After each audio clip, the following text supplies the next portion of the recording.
Hey everyone, welcome back to the game room. I hope this video finds you happy and healthy today. For today's video, I wanted to dig out my Atari 8-bit computer and see what's going on, see if it's still working. I don't remember the last time I took it out, but anyway, I'm gonna take it out today and see what's working. Okay, so this is the box that I have my Atari 8-bit computer stuff in. Let's take a look inside. I have my 410 tape player, which is kind of got a little bit of yellowing. We've got a Atari 400 that was given to me by a friend that has a keyboard modification to it. Oh, there's a basic cartridge in there. We've got a old style TV game switch box thingy. And then we've got my video cable that converts the Atari signal into just your regular audio video composite so that I can hook it up into that monitor. And then this is your standard Atari I/O cable, which will be going from the computer to the disk drive. And then this is my Atari graphics light pen. I used to play with this a lot. I have a bunch of drawings that I did in that box of floppy disks there. Hopefully I can recover some of them and show them to you. It just uses a standard Atari joystick connector. And then this is my Atari 1050 floppy drive, which there's a disc in there. Just my electronics boutique. Disc 17. I don't know what's on disc 17, but I have this neat little, like a leather pleather cover, I think, that covers it. So it's in really good shape, actually. Here's what it looks like on the back. 2 I/O ports for hooking up drives, and then a drive select switch. I'm sure you'd have more than 2 drives, so how would you do, you have like 4 drives? Maybe you can only do 2. And then lastly, this is the main event, of course. This is my Atari 800XL computer. Here's your, I think that's the video port, RF connection, power connection, power switch. And then here it is, my Atari 800XL computer. Spent a lot of time working on this bad boy. And this is my monitor that I had. It's just a composite monitor that my grandmother wrapped up for me and put it in the garage. And it's been wrapped up like this for probably 20 years. Ugh.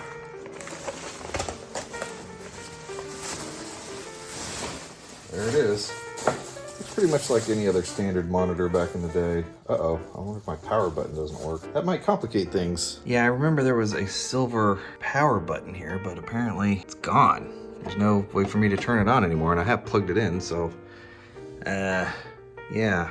All right, well, I guess my monitor's not gonna work, so I went ahead and got my son's old TV that has a audio video on the front, so this should work for me.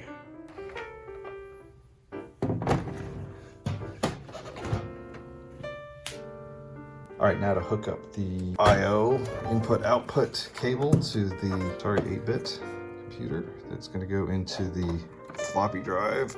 Now, my question is, I don't remember which one it should go into. I'll just try this one, we'll see what happens. Also, I need to find the power cables. Not really sure where they went. And then this cable goes right here on the back of the 800. There we go. All right, so I retrieved my box of power adapters. Now, this one goes to the 7800, has that weird connector there. It says Atari on it, but I'm not sure. This is probably the 5200 one, but I think it's the same power as the 8-bit computer. 2600 adapter, it's got a weird, like an audio jack for the power. Ah, yeah, this looks familiar. Yes, this has got to be for the floppy drive. I have 2 of these, but I know this one doesn't go to the 8-bit computer. It's got a totally different power connector. So I think I've got the 2 that I need. So let's give it a shot. All right, so we're just gonna plug this straight into the 800XL right here. Maybe. And let's turn it on, see if it works. See if the light comes on. Oh, and I hear some buzzing, which tells me that it's doing something. It means that I probably have the audio video cables mixed here, so maybe I should try swapping them. Let's try that again. Oh, I got something. Yes, it works. Yes. Oh man. Oh wow, this is unbelievable. Well, with every bit of good news, there's a bit of bad news, and it doesn't look like my 1050 drive is working. Plugged it in, they used both of the power adapters that I could find, and it doesn't want to come on. Shoot. All right, so I take that back about what I said earlier about that being the 5200 power supply. This is definitely my 5200 power supply, and it has this type of connector, and it's also 9.3 voltage out, whereas the other ones are 9 voltage out. So 9.3 versus 9 should be okay. So I plugged in the 5200 power supply and it works. I guess that means those other power supplies that I have over here are bad. Well, that kind of sucks, but hey, at least I got it. At least I got it to work. Yes. Can you see how excited my finger is? So then this is my meager collection of floppy disks. I never really purchased any games on floppy disk, but I pretty much wrote them all out of either Antic or Analog or Compute magazine. Tech Utilities, don't remember. Educational, I'm sure I played that one a lot. Fractals, Calendar, Atari Graphics. This is the one I need. It has all my drawings on it, so I pull that one out. Art Programs, Practical Utility. What's the difference between Practical Utilities and the other ones? Blank. Hey, that's my name. 2-player only games or versus computer. Space games. Text adventures. Adventure kit. Okay, here's an Antic disc that I got. Another Antic disc powering up the XE game machine. Analog. Anyway, that's all I got. It's just kind of a meager collection of stuff that I had saved myself. Most of the stuff that I did was all on cartridges over here like this. So I'll be firing up some of these cartridges to see. I'm sure they still work. I play them on my XE game system a lot.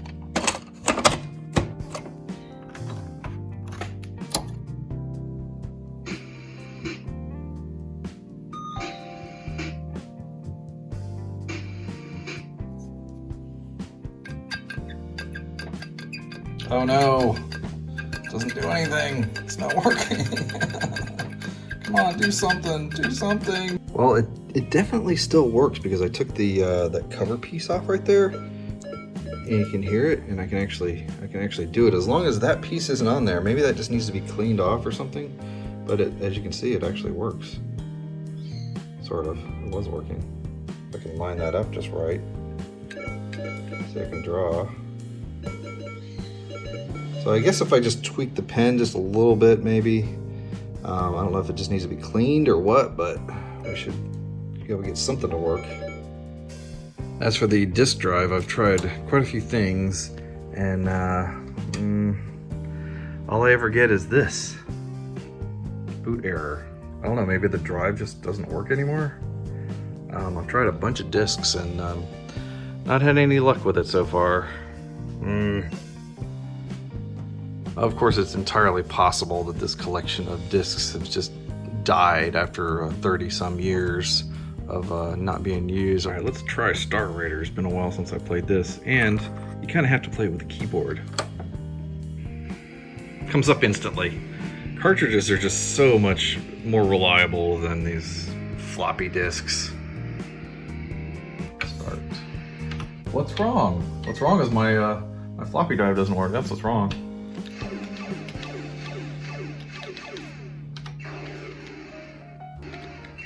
Gotcha.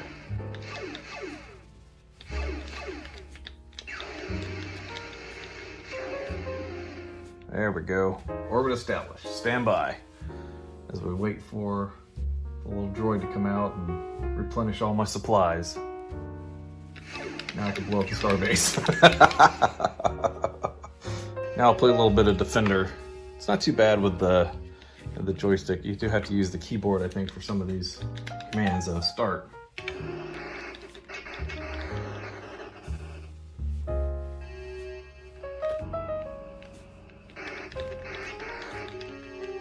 Tech Wave 1 completed. Alright, so now I'm going to play 4 of my favorite games back in the day. Starting with, I guess I'll do Popeye first. And yes, I can play these on my XEGS, which is hooked up to, my system all the time, but it's a lot different playing it on the real 800XL that I used to have when I was a kid. And why didn't Popeye come up? I got the self-test. Probably need to clean the contacts here That usually fixes it. Now there's a couple of ways you can clean the contacts on these. One, you can use a pencil eraser, but I don't seem to have one handy. And the other way is to use a little bit of isopropyl alcohol. And I don't have a Q-tip, so I'm just using this paper towel, and I'm just gonna, I've already dabbed a paper towel with the isopropyl, so now I'm just gonna try to clean the contacts here a little bit. There we go, now we got it. Come back here, Bluto. There you go. And I always stand up here and wait for him to come down here, and then I hit him again with the bucket. Right when he gets to this point is when you want to do it. So. And this is Pengo. I played this a lot too back in the day. If you can get all three of these diamond-shaped blocks together, you get bonuses. Plus, they all get stunned, and you can touch them all. Jungle Hunt, another game I played a lot of. Oh, just barely. Oh, barely made that one too. Nope, not gonna make it that time. Now I have 2 copies of Dig Dug, and I always kind of thought that there were 2 versions of Dig Dug. So I'm gonna try them both out and see. Well, starting with the older one, the brown label.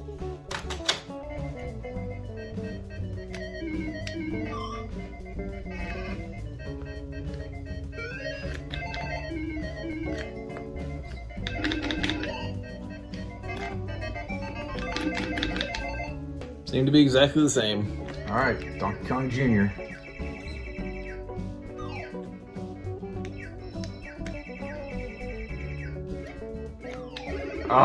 And finally, the game that I probably played more than any other game, Donkey Kong, the Atari 8-bit computer.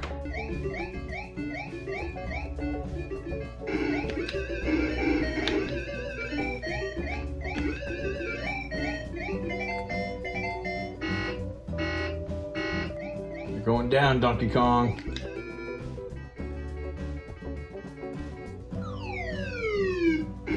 All right, well, games and everything are great, but you know, hooking up a computer like this, you kind of have to use it for what it was intended, and that, in my case, it would have been programming basic games, or you know, anything basic. So there's not a whole lot that I remember about it. I know you can do like line numbers when you're entering code. So, and if I want to show something on the screen, I would say print hello world, enter. The keyboard is so different than what I've been used to for the past 30 years. I keep hitting the caps button accidentally, thinking that's the return key or the enter key. Go to 10. And of course, that's just going to loop the words hello world forever, which I forget how to get out of it. Run hello world. Oh, here, break. We just hit break.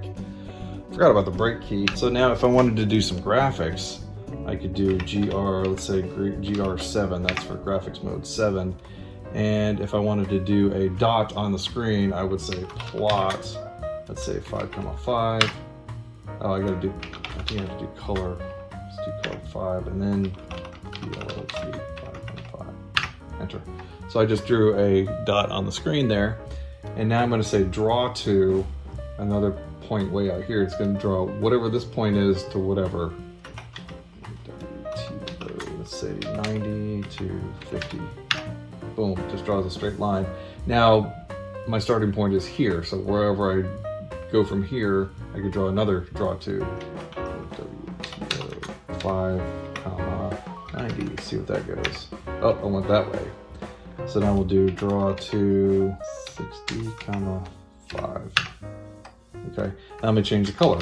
Color 9. Draw to 0, 0. That should put it back over this way. So as you can see, you can just do this and write a whole list of commands to do that. So let's try that. 50, 0. Let's see where that goes. Now we'll run that. See, now I'm basically drawing like an hourglass shape. I can do lists down here and see it, but it's very limited. You can't see a whole heck of a lot what's going on. So draw 2, 0, 0, 0. Now if I run it, it draws the shape that I created.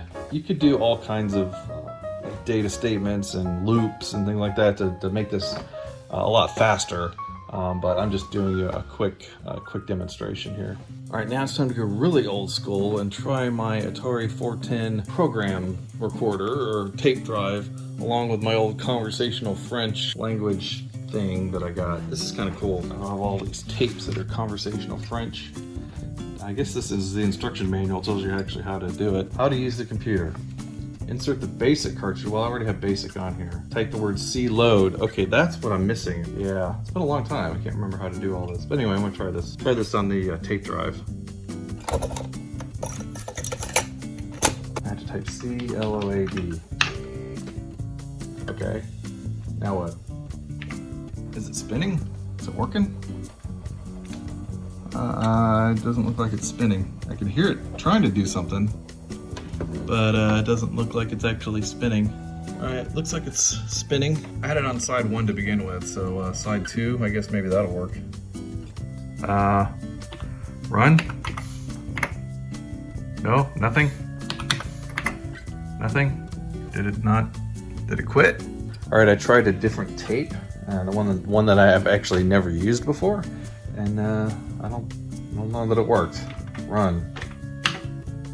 Nope. Nothing. Honestly, I think these tapes. Uh-oh. Yikes. Ooh. Time to get the old pencil out.